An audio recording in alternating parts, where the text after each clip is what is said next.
Welcome to the road to a millie. We're getting closer. What are we going to call this call after it's hit? We're not going to call it anything. We're going to call it done. That's what we're going to call. call Done. it, call it done. Call it done. Perfect. Mission accomplished. That is the goal. The goal is to solve a problem. We started this call to solve the problem, and then once the problem is solved, then we can end the call. So we're getting closer to ending this call. Nobody wants to show up to this call anyway. Nobody wants to show up. Nobody wants to see any of this stuff happen anyway. Yeah, yeah. We'll see. We'll see what happens because if you guys were into the coaching group, I sent Katie the screenshot after I was like reviewing our vision sheets. We have a weekend VA who actually finishes the rest of the vision sheet.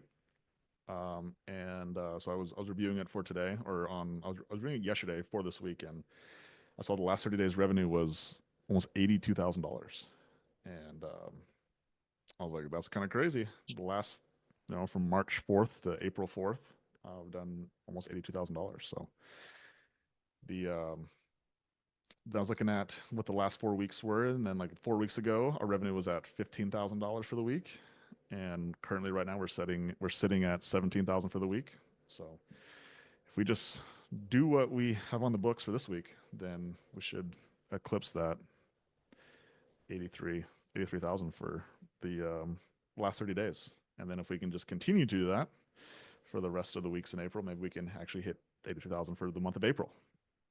And then we can end this freaking call because ain't nobody want to show up to this call anyway.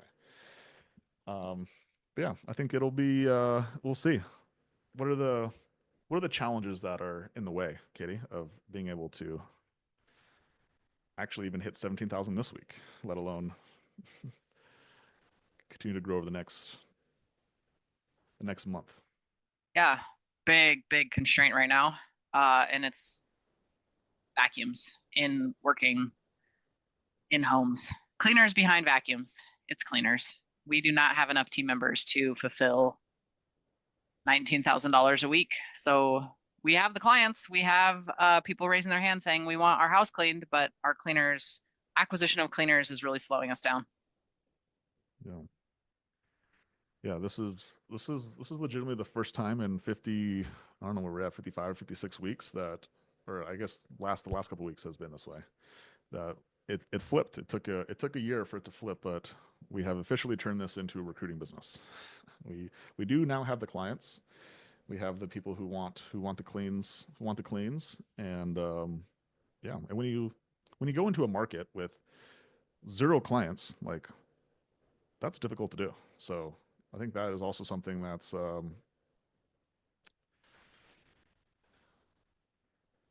something worth noting is that we have flipped this around, but the work that it took to get here was a lot of work. It took a lot of marketing dollars. It took a lot of phone calls. It took a lot of no's. It took a lot of people saying yes and still messing up and going back and doing correction cleans. It took a lot of um, selling recurring clients and canceled recurring clients, and to now that we actually have the cleans on the schedule, I've actually had to turn down the ad spend, which has been the first time I've had to do that over the last year because we just really don't have enough availability. We don't have enough cleaners. It's been And really cool to watch this process because in our first location, I operated it for the first few years, and I had been through cleaner constraint cycles, and I realized that there's basically two different cycles in this business. There is not enough clients and not enough cleaners. And those are really like depending upon how many clients you have on the schedule versus how many cleaners at any given time, you are feeling one of those constraints. There's never like a perfect equation.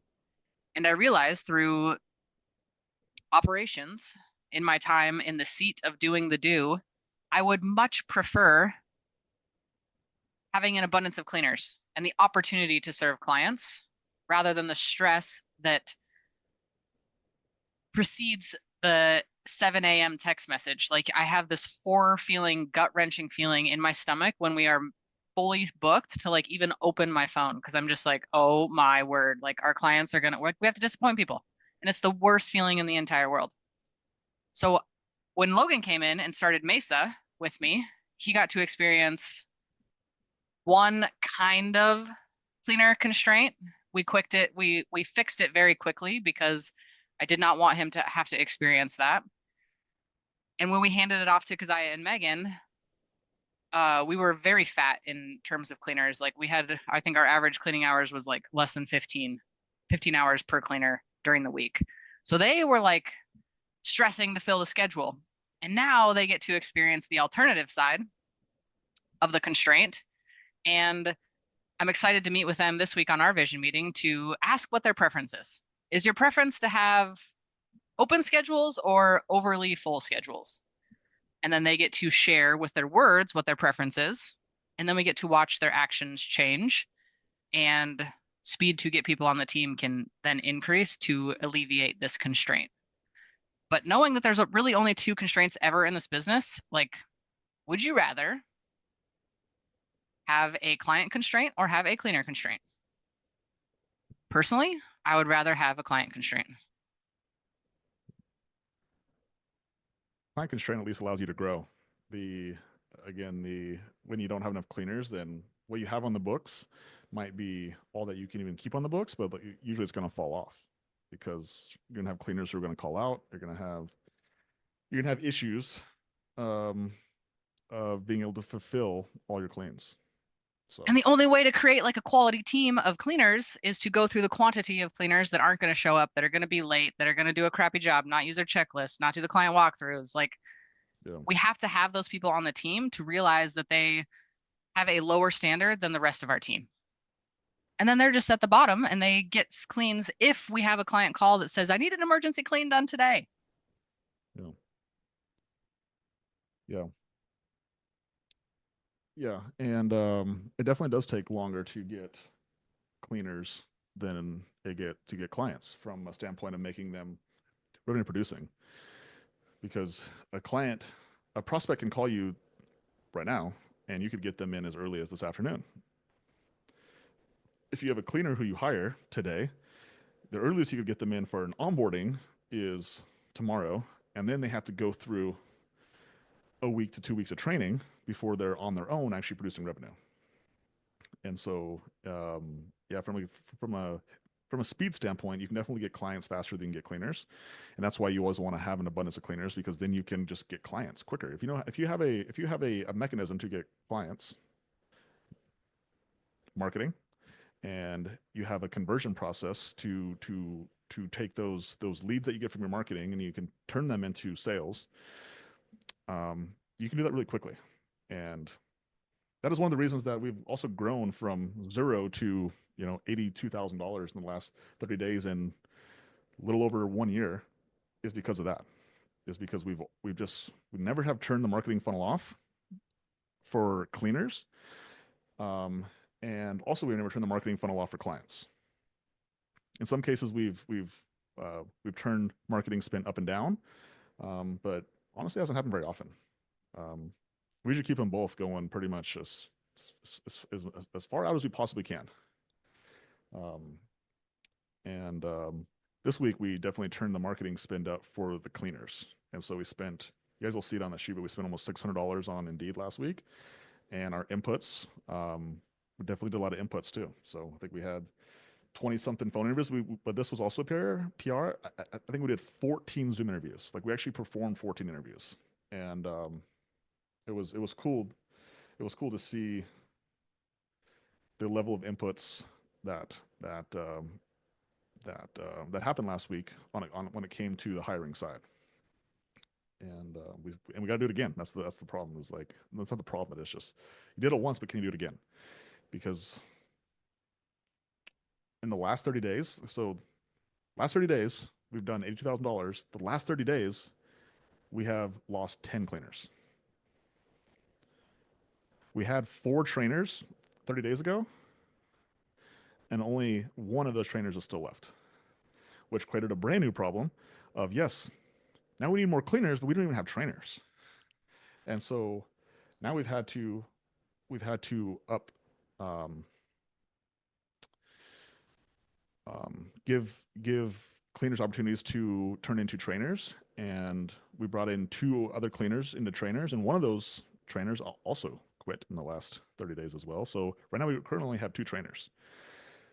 And so that is also a constraint in the fact that we want to continue to bring on 2 to 3 people every single week, because those trainers also like have days where they have clients who don't want who don't want trainees in their house, as an example.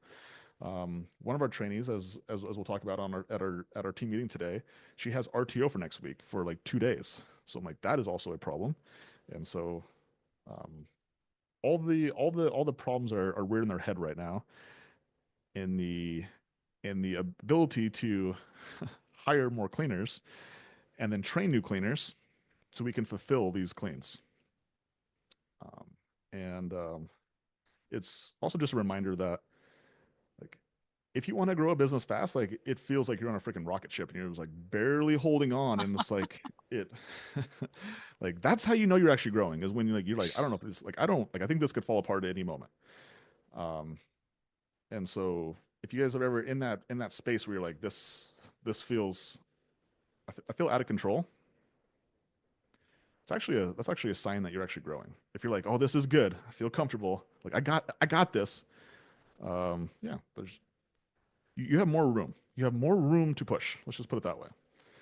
Um, and I talked about this a little bit last week, and I've talked about this a couple times um, inside the group, and I even posted it on my Instagram. So if you guys aren't following me on Instagram, there's two videos that I posted the last couple of weeks that I think are so important from a framework of when this happens to you, because it will happen to you. When you get momentum going and you start making progress, you're like, holy shit, like this is actually working. When it gets easy, you go harder.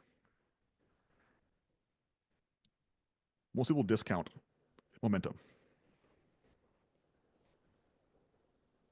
Momentum can sometimes takes years to get, and it all can be eliminated with one decision of like, I'm good.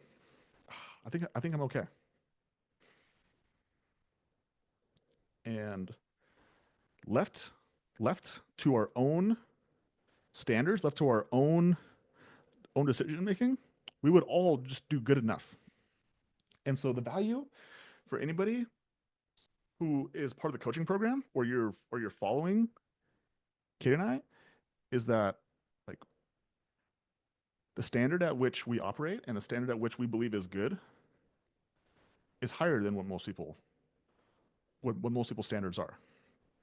And so there's really two decisions that people make when they come in contact or when they decide to create an opinion around somebody who's at higher standards than them. Number one thing that people will do is they'll point the finger and they'll tear them down. They'll make excuses. They'll justify why they're not that way, or they'll justify why they're this the way. They have an advantage. They're looking to just tear them down to make themselves feel better. That's the first way that people will judge somebody who's doing better than them, who has higher standards than them. Okay, and you guys can see this really simply, like when you guys look at professional athletes, you guys look at people who were celebrities, people who are in the spotlight, politics, right? And so you have people who just like don't know anything about the person they're talking about, who are just like they're looking for something to tear them down. Okay, so that's the first way. The second way, and it's the way that I would encourage most people to actually to at least consider, is how do I imitate what they're doing? If they have something that I want, if they've done something that I want to do, like where do I need to close the gap on what I am doing versus what they are doing, right? And I think for the people who are inside the coaching program, as an example, like you guys are all in this program because of that thing right there. Like you guys see something that like you guys see a goal that you want, and you've seen somebody who's done it. You know, like why don't I just like ask them the question? Why don't I just get around them, right? And you want to learn. And I think like that's the fastest way to grow something is to just put yourself around people who actually achieve the thing that you want. Because once you've achieved the thing that you want to get to, a lot of times you're like, there's so many things that you don't know that you have to learn or you have to go through. That it's the reason why most people aren't successful, is because there's actually lots of layers to this game. There's so many nuances that unless you've done it, you would never know. And another another level of that too is just like the amount of effort, the amount of work, the amount of speed, and the amount of consistency, and the amount of time, and the amount of skill sets required is just like it's more than you understand. And if you guys have ever like played sports growing up, or you guys ever had a coach growing up, and you're like, man, this guy like pushes me hard all the time. Like he really is like he's really after me. Like it's because that coach understands something that you don't understand. He understands what it actually takes in order for you to get the result you're looking for. And so that's the whole value of us doing this call with you guys, is so you guys can understand what it actually takes to grow a business fast. Like it's not normal to grow a business to $83,000 a month in 13 months. It's not normal, especially not a home cleaning business, right? It's not normal. And so if you just understand like the level of speed and the level of effort and the level of like resistance that you face along the way, then when you get into it, you're like, oh, okay. And now the whole goal is that you expect it rather than being like, oh, this it shouldn't be this way. It should be easy. I see Logan and Katie do it, like it should be easy. And like that was always our number one goal, was just to share it's definitely not easy. It's very much like it could go either way. It really could go either way. And so if you guys go back and watch, for all you guys who are inside the coaching program, you guys can go into the Road to a Million replays. You guys can watch the very first episode. And I just listened to this the other day. Like, I was like, I really don't know. Like, this could legitimately go either way. Like, I have no idea. And if you guys are not into the coaching program, you guys can go listen to the podcast. It's on the podcast. It's zero to 20K, episode number one. And you can listen to me talk about week number one, right? Where we made $400. And it could go either way. 50 something weeks later, like, I still think it could go either way, right? Um, And so, like, if you're going to be in this game, like, nothing is guaranteed. The only thing that's guaranteed is you're going to have problems. Let's put it that way. The only guarantee is that there's going to be a problem. Okay, there's going to be the only guarantee is that a cleaner is going to call out. The only guarantee is a client is going to cancel. Right. The only guarantee is that somebody's going to tell you you're growing too fast. You can't do that. That's the only guarantee. But you have a decision. Who are you going to believe? You going to believe the people who have little context on your goal, or are you going to believe the person, the people who have more context and who have actually done what you have done before? So again, the value of you guys being on these calls and being around somebody who has done what you want to do is that like not all opinions are weighted equally, and not everybody has the same. Not everyone has the same incentive.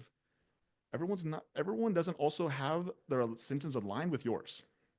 And so the way that Katie and I created this whole thing was that like we might be more incentivized for you guys inside the coaching program to grow your businesses than you guys are. And it's the reason why we're like, come on, like show up. Otherwise, I'm gonna kick your ass out. Because I only care that you guys grow your business. That's it. That's number one. Friendship is number two. And it's funny because sometimes I get on coaching calls and people want to talk to me. I'm just like, it's difficult, but I also recognize that the goal is to grow. And so like it has to be grow the business first and then we can be friends. It's not friends first. And Cody Sanchez had a really good video the other day that Katie sent me. I thought this was really good. I don't know if you guys have seen this before, but she talked about the difference between a company culture of a family friendly business environment versus a culture of competitive greatness. And so she used the example of the Chicago Bulls with Phil Jackson and Michael Jordan, Scottie Pippen. And she talked about how like they were not a family culture. A lot of times they did not like each other, right? But they all respected each other and they all knew what their jobs were, which is to grow and which is to elevate the team, which was to get better. And Coach Sanchez made a really great point of like, you don't want a culture where it's family, it's a family business, like outcomes over blood. And I say that with sincerity, is like I've never had to fire Katie technically, but like if someone was better than Katie in this role, or somebody was better than me, like I would fire them if it was better for the company. Right? This is not family first. This is outcome first. And a lot of people will disagree with that, and that's totally fine. That's totally fine. I'm not telling you guys how you guys should think.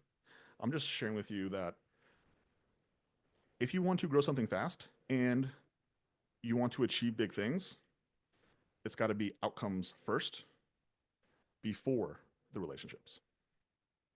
If any of you guys have any March Madness, if any of you have watched any of the March Madness that has happened up to this point, the girls' championship game was yesterday. And if you haven't watched the post championship game interviews with the coach of UConn and their number one player, I would highly recommend going and watching, because the interviewer asked Gino, the coach, what he would say to Paige Decker, who's now she's going to be probably the number one draft pick next week. We'll see. Uh, Going into the WNBA, and he said, "I love you." That's all he could say. He was very emotional. He was very choked up about it. Simultaneously, right after that interview, the interviewer went and asked Paige, "What are your thoughts on Gino? Like how are you feeling about Gino?" And she said, "Quite frankly, he would tell me he loved me, and I would tell him I hated him. But he saw greatness in me that I didn't see in myself, and I knew that he was only making me a better person." Like, in the moment of growth, it never feels good. If you are going to do something great, like win an NCAA championship, like, to have a coach that believes in you and sees the greatness in you that is required to actually take it to that level is so incredible. And then going back to Logan talked about like the perspectives of who is in your ears all the time. She's like, as you become the spotlight, as you start feeling success, as you start doing better, those around you get uncomfortable. And they will tell you things like, "You're growing too fast. I can't believe you're taking all this risk. Like, why are you doing this? You're not paying attention to me anymore." And they try to bring you down. It's not because they don't believe in you anymore, but it's because they don't believe in themselves enough to go do what you're doing. And when you can understand that, it's okay that they are saying these things to you, but you cannot let it impact your actions. Would you take advice from somebody who has never been to where you're going before? And I think to go on that Gino Page thing is like the greatest form of love you can give somebody is holding them accountable to their greatness. And so for the people that we get an opportunity to coach, like the reason that like we're coaching you is because like we have picked you. Like some of you guys don't understand like how many people actually apply and how many people come to the program and how many people we just say no to.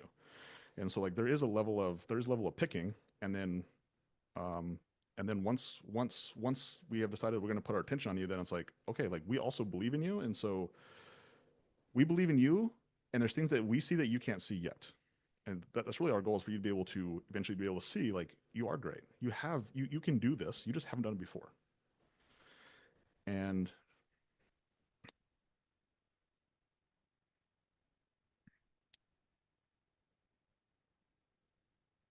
just the belief to know that like it's possible is what can keep you going when it feels like it's all going to fall apart. It's like it's actually possible, because a lot of this game is courage. It's a lot of courage. It's a lot of just believing when there isn't any evidence yet. And that's the value of being in a community. So the value of actually seeing other people do it is like, if they can do it, then like why can't I do it? If I'm using the same systems, using the same processes, and I'm attempting to think the same way, like why can't I do it? And then all of a sudden you realize that it's like, yeah, then it's just you. You're the constraint in like how you think and your action and how fast you do things. And so as we get to the vision sheet here, like we'll show you the speed at which it takes.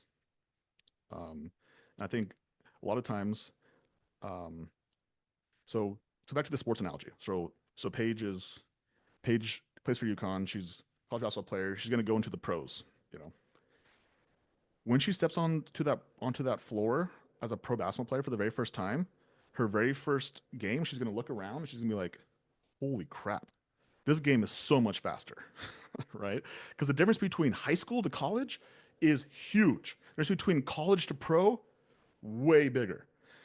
And so, a lot of people who come in here and watch us grow cleaning businesses, like you might be playing at a high school level, and all of a sudden you're seeing somebody who's playing at a pro level, and you're like, "You signed up 35 new people this week?"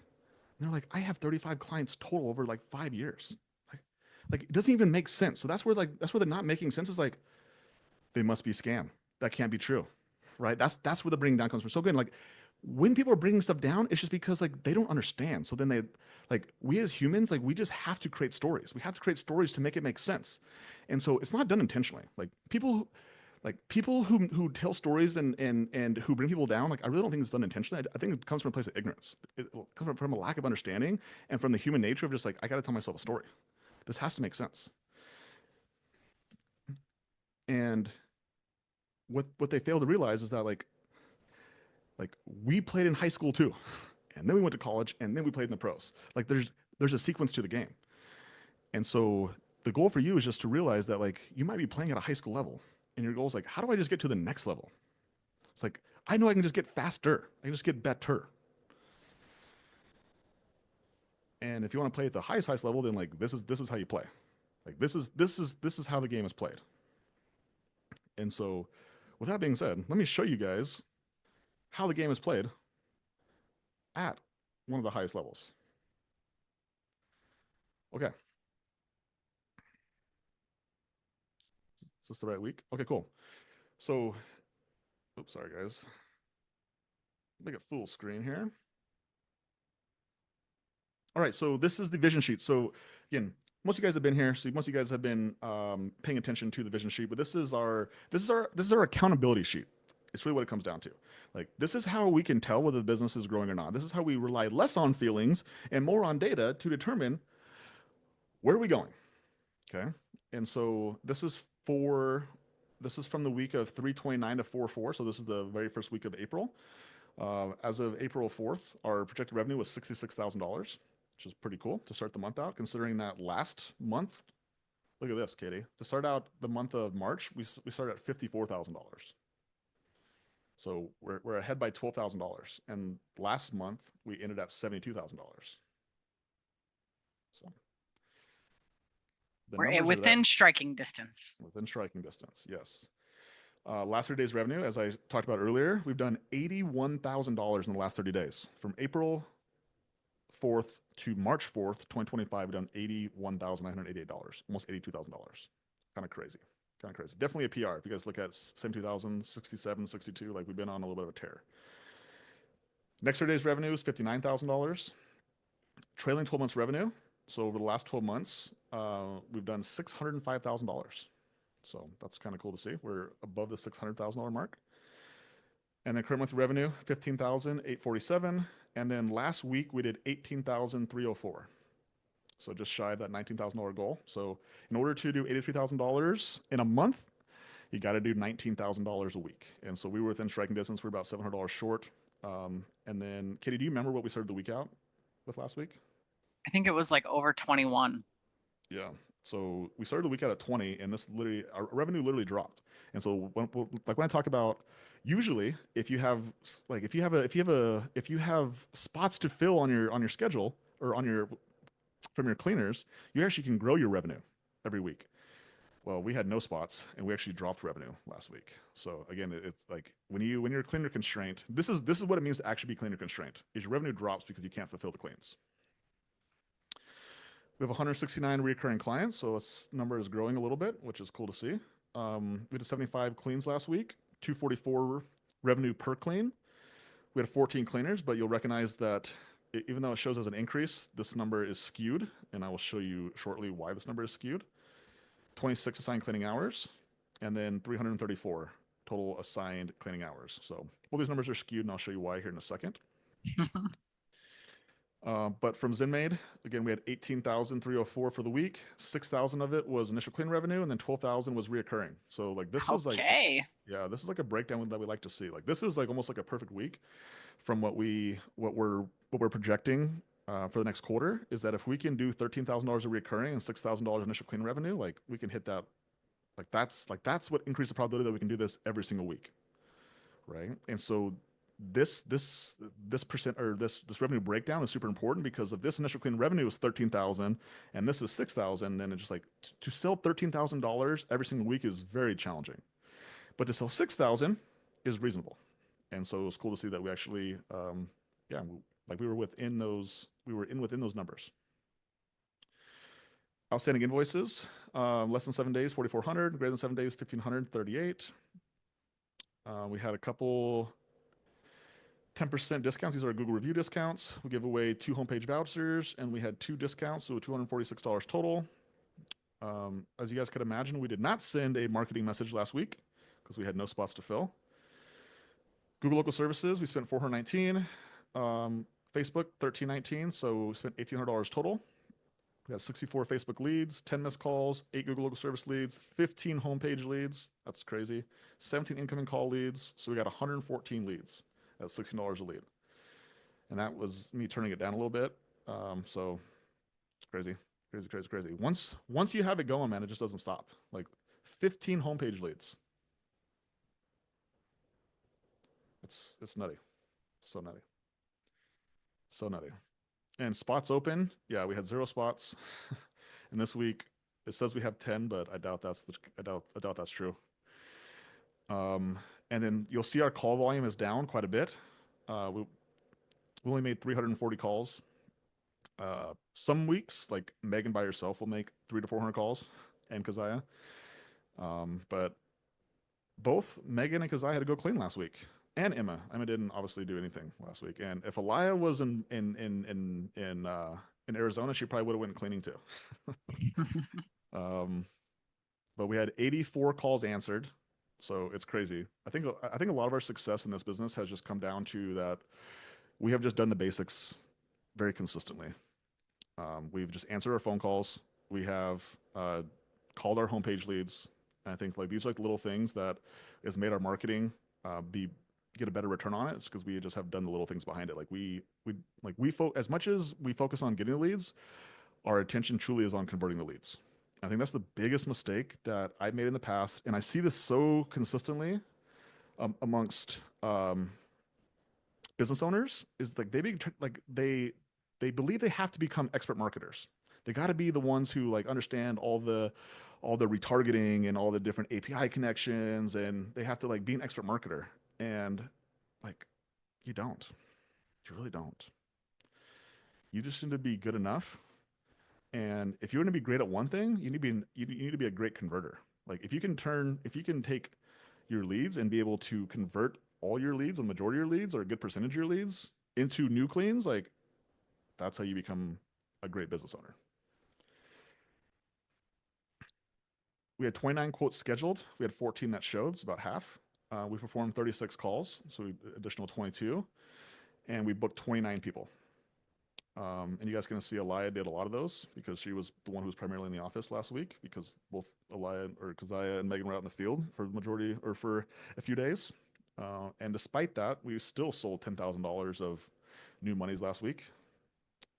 And we booked 10 conversions. So, and $2,600.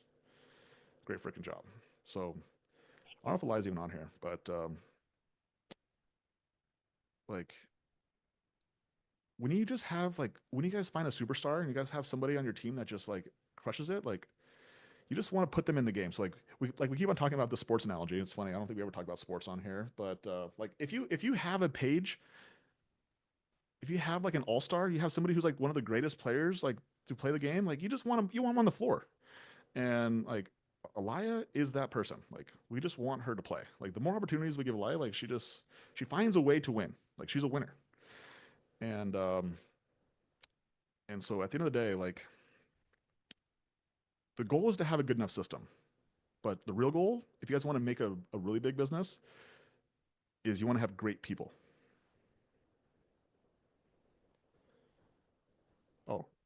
Why is on here? Awesome. Now, who in here wants great people on your team? Yeah.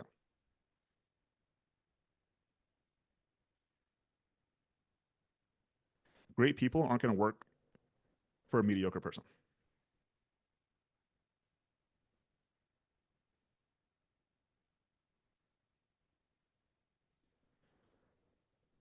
And so again, if you're just coming in now, or you've been following Katie and I for a year or two, like you have to understand the entire story that I've been doing this for 12 years.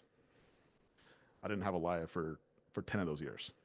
I didn't have Katie working with me for like the first 5 or 6 of those years. Like the only way I could convince Katie to come work with me, I got Katie to quit her job. Katie was an all-star at her job. She worked herself up from a dental assistant to the office manager in a dentist office, where like the only other room that she could grow was to go back to school to become a dentist. Like she worked herself up. And so in 2018, I convinced her to leave that dentist office to come work with me and not get paid, right?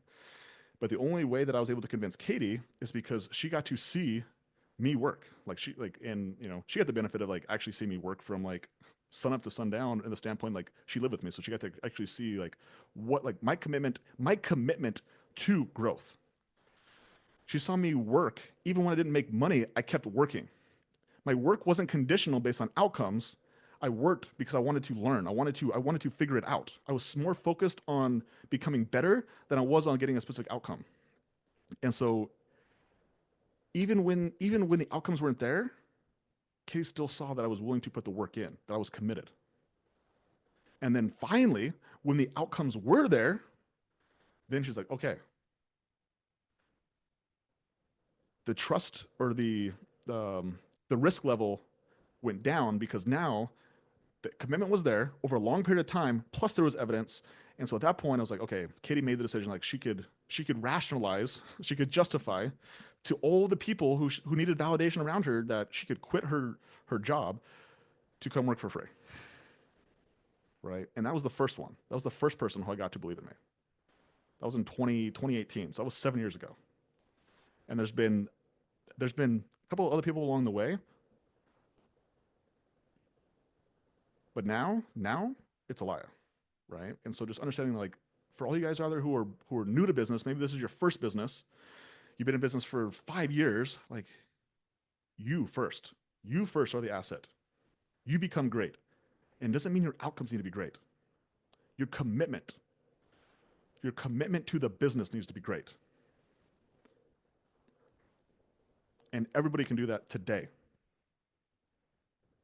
You can prioritize the business over personal desires, over things that like the higher you prioritize your business, the more respect that you'll get from others. And again, this is where you might get judged by the people around you. You shouldn't put work over your health. You shouldn't put work over your kids. You shouldn't. And so again, this is where if you want unordinary results, you have to make unordinary decisions. There's also different seasons in your life as well. And I can tell you from like personal experience, like I've gone through almost all the seasons of different levels of priorities. Business is a priority, Katie's a priority, kids are a priority. And then I've changed those priorities and I've gone back and forth. And like at the end of the day, it's like it just depends on what your actual goals are. It depends on what your resources are. But the more that you prioritize your business, the more respect you get from the people around you. And that's it. It doesn't have to be a shoulda, woulda, coulda. Like, but I have this going on. And like you can justify all day long. Facts remain the same. People, you will get respect from not just the people around you, because that's not that important, but you'll get respect from yourself when your beliefs are in alignment with your actions on what you prioritize.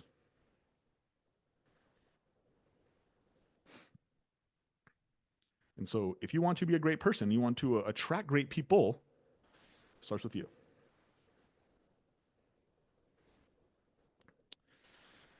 Okay. So sales numbers, crazy. again, despite having to put our two main office girls in the field for 2 days last week, we still sold $10,000 and 10 conversions. And again, you can see a lot of those inputs came from Alaya. So great job. We had 75 cleans last week. 18 were new clients, 57 were recurring, three correction cleans, 169 recurring clients, 99 occasional clients. We had 10 conversions. That's 55% conversion rate. We had 4 Google reviews. We're sitting at 449. Pretty cool to see. We lost 4 recurring clients and we gained 10. But most importantly, um, so projected quote call revenue. Yes, looks like we lost $1,800, but we gained 2,630. So we actually netted 900 and some dollars. So that's a cool. Or 800 some dollars. So we still netted, even though we lost $1,800, which is pretty cool to see. And then we had $2,800 fall off the schedule last week. So part of you selling new claims or recurring claims, like they're not all going to fulfill. And so as long as you just understand that some claims are going to fall off, then that's why you got to keep selling. And then back to the cleaner acquisition. So I talked about this earlier. We spent $623 on Indeed. With the juice, to Indeed to try to get some people through. We got 40 applicants. We had 15 phone interviews scheduled, 22 performed. So Katie, why did we have 7 more performed than we'd had scheduled? As we outbound, we called all the prospects that had said they were interested in joining our team. Yeah. So this is something that we have changed into we had to go faster. And so instead of waiting for people to actually schedule phone interviews, as soon as a cleaner interview comes in to a go level, we're calling them. And not all of them answer, and not all of them are qualified. But we did push a couple of these people to Zoom interviews, and just the speed is so important. And so we pushed out of those 22 phone interviews we performed, we pushed 15 to Zooms, and 12 showed up. Like great show rate. Katie, why do you think the show rate was so good? The speed. Oh, you Yeah, want this job? Let's interview you this afternoon. yeah. So a lot of these were same day interviews. So we actually readjusted. So again, this is what we talk about with like we just had to continue to we had to be flexible with our system because we're not married to a process. We're married to the result. And so if we need cleaners quicker, then we need to adjust the process so we can get cleaners quicker.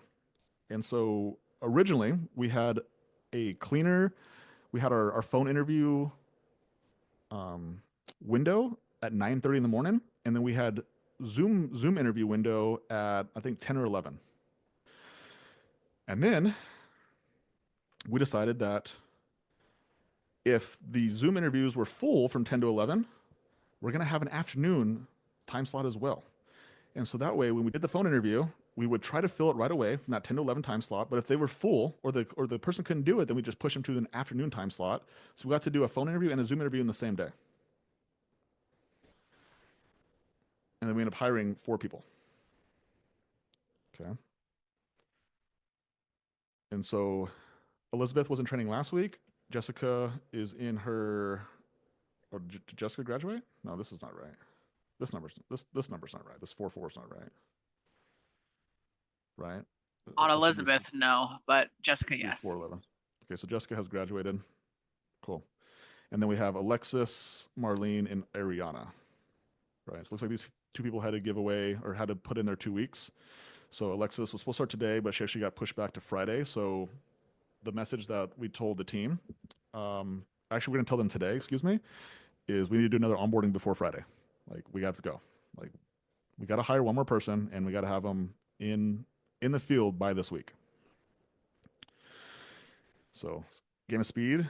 Trinity, who was a trainee, she was in her 2nd week, so it was fine. And then Dakota, she just quit, no notice as well. So again, this is number 9 and number 10 in the last 30 days. And so now we were left with 3 people who are our solid cleaners. Actually, I would put Sierra in here as a solid cleaner as well now. But yeah, so Alyssa worked 39 hours last week. Probably our best cleaner. Worked 39 hours. Emma was sick for half the week, so she only worked 15. Sadie worked 39 hours. Ashley worked 36 hours. Haley 30. Josie 36. Sarah 29. Michaela 35. Trinity 6. Again, she only worked 1 day. Jessica 34. and then Keziah and Megan both worked 20 and 5. So again, these number of cleaners are skewed because really Megan and Keziah, they're not cleaners.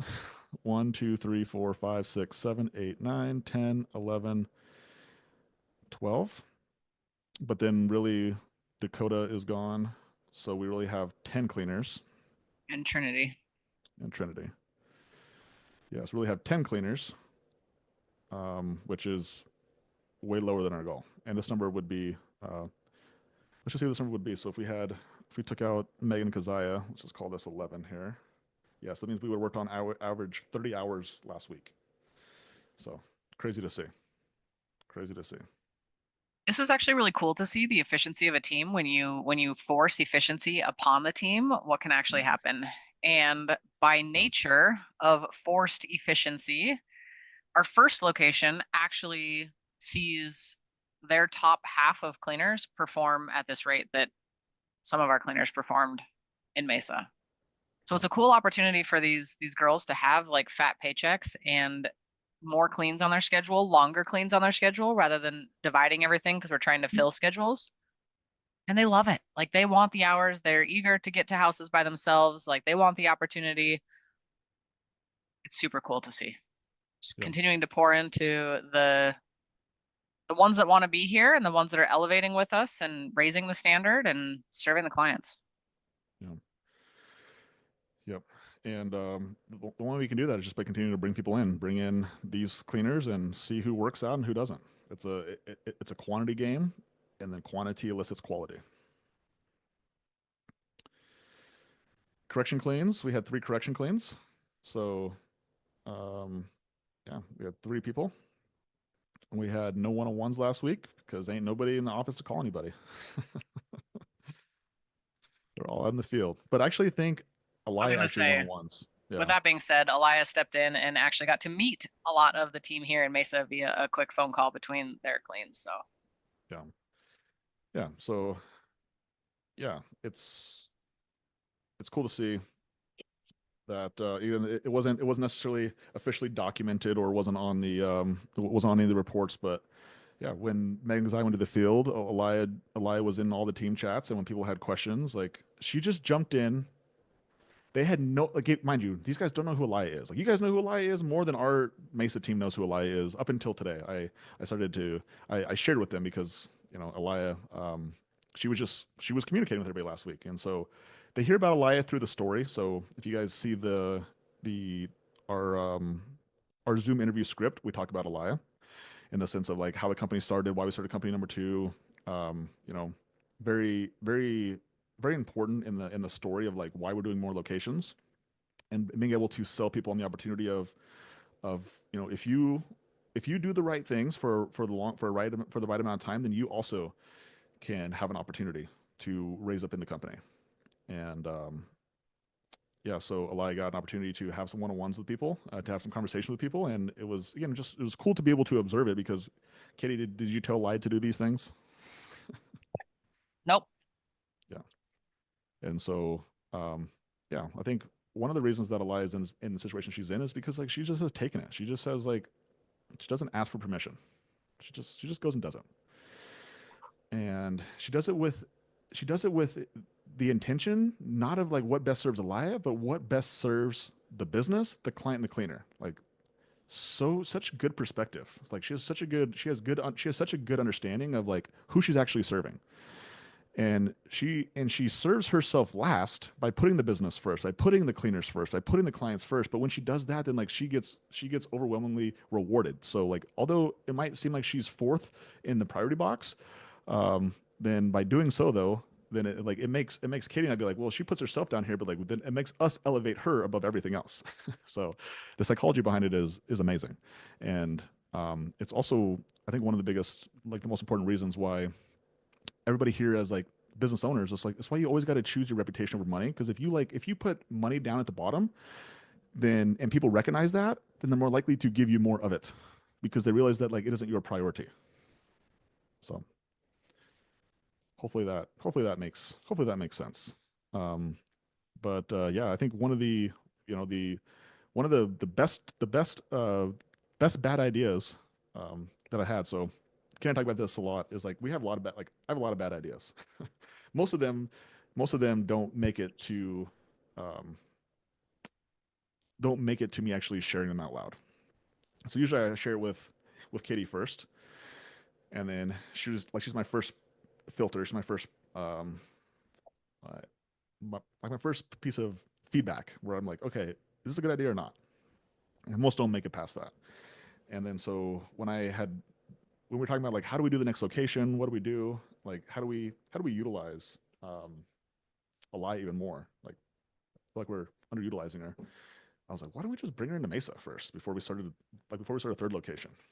And yeah, it was a good bad idea, and so far it's been working out even better than we ever could imagine, and it's also getting us closer to starting the next location because it's allowing us to see what it would look like, um, more of what it would look like when we have more locations and the responsibility of Alaya, and when also like who else needs to step up, who else is like doing who has earned the opportunity to take on more responsibility as well. And so that's the fun part about growing something is that the opportunities for other people to be able to step into roles and be able to take on responsibility and to learn skill sets and um, be able to own something, like that's pretty exciting. That's pretty exciting. So cool. Katie, what else you got? That's it. That's I'm it. going to circle back to the very Do it. first thing that I said and I introed with. I would just prefer to have open spots on the schedule that we can call clients and fill rather than having to send the office staff into the field. So, Yeah. next Well, couple weeks is just making sure that we have a team that provides an opportunity for growth, knowing that not everybody on the team is going to work out as well as we bring these new people on. We don't know how they perform. We don't know if they're stars. We don't even know if they can perform the standards. Um, Believing in them that they can, but ultimately, like it's up to them whether or not they prove to us that we can have enough trust in them to go into a client's house independently and fulfill our services. So knowing that, we need to definitely hire more than what we need because not all of them will work out. and the other constraint you deal with is like, and if you don't hire cleaners faster, then you will lose clients. And then when you do bring the client, then if you ever bring the cleaners back up, then the clients won't be there again. So that's why you have to keep going. So the reward for growth is more work, right? Like, yes, I'm growing bigger, and your reward is like now you get to do more. And it Like never stops. it never stops. You get more responsibility, right? But if you want to meet the version of you who can handle that, then like that's what makes it worth it. Like your confidence in yourself to realize like what you could handle today versus what you could handle 6 months ago. Like you won't regret that. You won't regret that. And you'll be surprised at like where you can be in 6 months, but you'll be really surprised at where you can be in the next 6 years. Like you can be a totally different human being, totally different thought processes, totally different standards, which increase the probability you'll have a totally different income. Right? That's actually Totally something that I've just recently learned in this entrepreneurship like journey is the age at which I am versus the age of like my entrepreneurship life. And I feel like the older you get in anything that you do, you understand that like time horizons, we live in a very, oh, I don't even remember who posted this, but he's like, we live in a microwave world. Like we put it in the microwave, we want to nuke it, and we want the result now. But like this is like a crock pot situation. You gotta let it all day sit there and Yeah. like get warm and juicy for us. So Yeah. like the timeline in which, and it's taught me a lot as we continue to face obstacles, mountains, hurdles, uncomfortable things. Like historically, I was like a very knee jerk, like it's got to be fixed. It's got to be fixed now. We have to like take action on it now. And now I'm like, if nothing changes this week, like, will it kill the business? No. Like extending the time horizon for the needs, not saying let's procrastinate everything, but just understanding that like if we plan on being in business next year as well, and we plan on being bigger next year as well, like it's important that we act like that. Yeah. Yeah, I think that has a lot to do with just being okay with worst case scenario, and so that way you just like let go of the fear of what happens if we don't get cleaners, what happens if we have to cancel clients. It's like expect to cancel clients, expect to lose cleaners, expect all those things, and so it's just like we'll still be in business. So like that just lets go of the fear of it, and then once we let go of the fear of it, then we actually can take the action that's required to um, account for that we're going to lose clients, we're going to lose cleaners. So then we like go hire more people. We continue to market. We continue to get on sales calls. So I think that's how you use that, Katie, which you said from everybody in here. Like how you use it is just like understand that like nothing today is going to like have your business be gone tomorrow. And so it's like let go of like it's gonna fall apart. So like, okay, cool. And I talked about I have to say this to myself quite often. I'm just like, if nothing like exactly what you said, okay, like if nothing gets solved today, like will we still be in business tomorrow? It's like, okay, cool. And then it's like, okay, so then what are the inputs required today though in order to solve this problem? And then it just becomes let's turn up the ad spend, let's call more people, let's make better offers, and let's get them in quicker. And that works for both clients and cleaners. So, Love it. all right, guys. Well, next week we'll come back and we'll see what happened. We'll see if Elia can pull her magic off and get some more cleaners in Mesa and keep the office girls from cleaning, so we can actually onboard more people. And yeah, maybe next week will be over 83,000 for the last 30 days, and then we'll see if we can just keep that going for a couple more weeks, and we can end this call. Road to a million has been completed with $83,000 in a month. That's the goal. April. Let's do it. April, April, make it happen. Despite all the problems, we're still growing. That's the game. Despite all of our flaws, despite all of our imperfections, we're still able to grow. All right, guys.